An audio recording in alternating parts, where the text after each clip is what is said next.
Você sabe o que são as indulgências? Sabe qual a posição da igreja sobre elas? Quais os tipos? E como ela está fundamentada na Sagrada Escritura e no Sagrado Magistério? Se você tem curiosidade sobre este tema, fique até o final deste vídeo que a nossa catequese de hoje vai falar sobre este tema.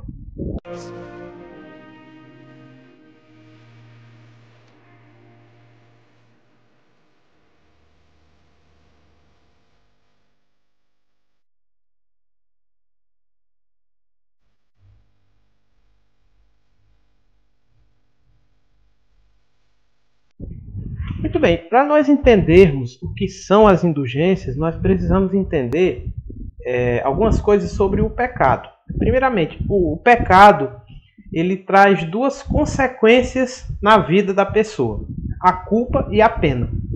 A culpa ela é perdoada pelo sacramento da confissão, se for um pecado grave.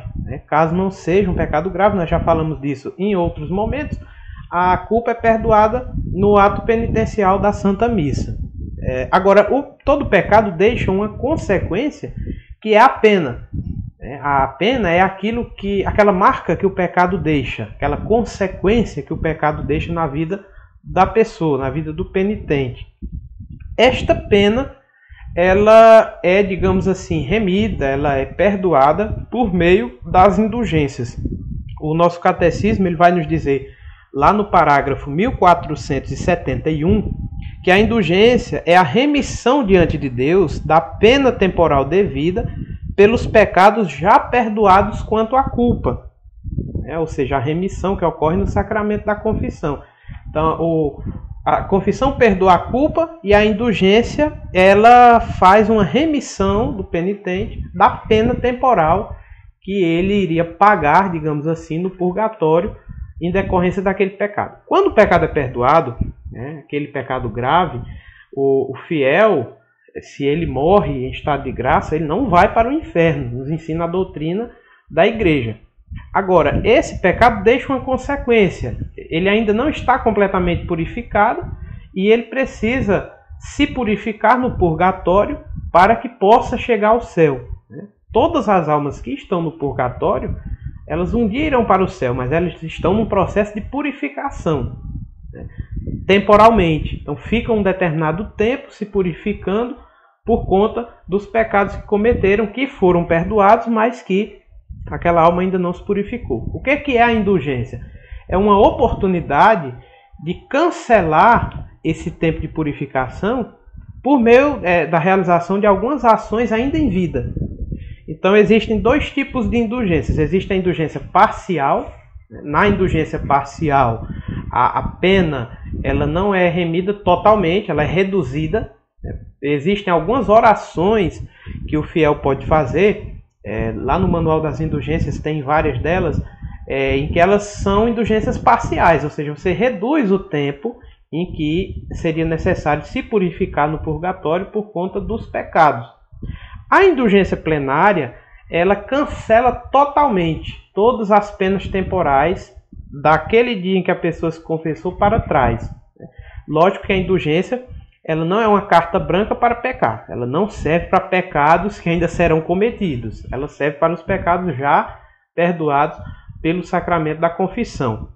Então a indulgência plenária tem alguns passos, algumas condições que o fiel tem que cumprir para que possa lucrar alguns esclarecimentos. Essa indulgência plenária ela pode ser lucrada uma vez por dia. Então todos os dias você pode lucrar para si uma indulgência plenária ou então para outra pessoa já falecida.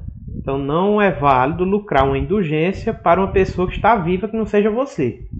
Cada pessoa lucra para si ou então para alguém que já faleceu. E se essa alma estiver no purgatório, quando você lucra a indulgência plenária, se ela estiver, você tiver seguido os passos corretamente, automaticamente essa alma alcança a salvação eterna.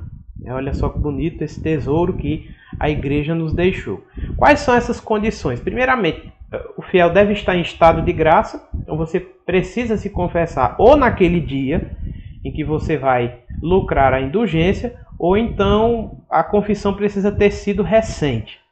Segundo, você precisa comungar, receber a comunhão eucarística na Santa Missa naquele dia em que se vai lucrar a indulgência plenária. Não pode ser em outro dia, tá? É levada para aquele dia. Terceiro ponto, você precisa rezar pelas intenções do Santo Padre, o Papa. Um Pai Nosso, um Ave Maria, um Glória, nas intenções do Papa. E a quarta condição, existem algumas ações que você pode fazer, uma delas, para que cumpra essa quarta condição. 30 minutos de leitura orante da palavra, né, o Manual das Indulgências vai nos dar como possibilidade, ou então 30 minutos de adoração eucarística, adoração ao Santíssimo, um profundo espírito de conversão. Você pode também rezar o Santo Terço, né, em família ou em comunidade, naquele dia.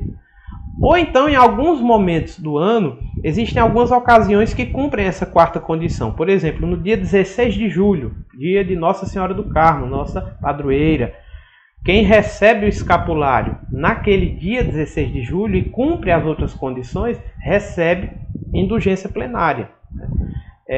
Por exemplo, também ali no dia de finados, né, se você vai ali, reza pelos falecidos ali no cemitério, participa da Santa Missa, você também pode lucrar a indulgência plenária. Então, durante o ano litúrgico, existem algumas situações em que, se você cumprir, elas são condições para receber a indulgência plenária. Certo? Então, agora que você já sabe, que você possa, então, buscar lucrar essa indulgência para si ou então para pessoas da sua família que já faleceram, que muito têm a se beneficiar por meio destas orações. Lembrando que as indulgências, apesar que a nossa igreja segue o tripé da Bíblia, tradição e magistério, elas estão no catecismo da igreja, previstas, então são verdades de fé. Vamos lembrar, não são dogmas, mas são verdades que a igreja ensina. Vamos lembrar que Jesus disse a Pedro: tudo que ligares na terra será ligado no céu. Tudo que desligares na terra será desligado no céu. Então, Cristo dá à igreja o poder para ligar e desligar. Então, assim a igreja ensina, assim é uma verdade. E também vamos lembrar que na Bíblia nós temos muitas recomendações a rezar uns pelos outros, né? A rezar sem cessar. Lá em 2 Macabeus, capítulo 12, versículo 46, está claro ali, explícita, a realidade da importância de rezar pelos mortos. Então nós temos também embasamento bíblico e catequético para este ensinamento das indulgências.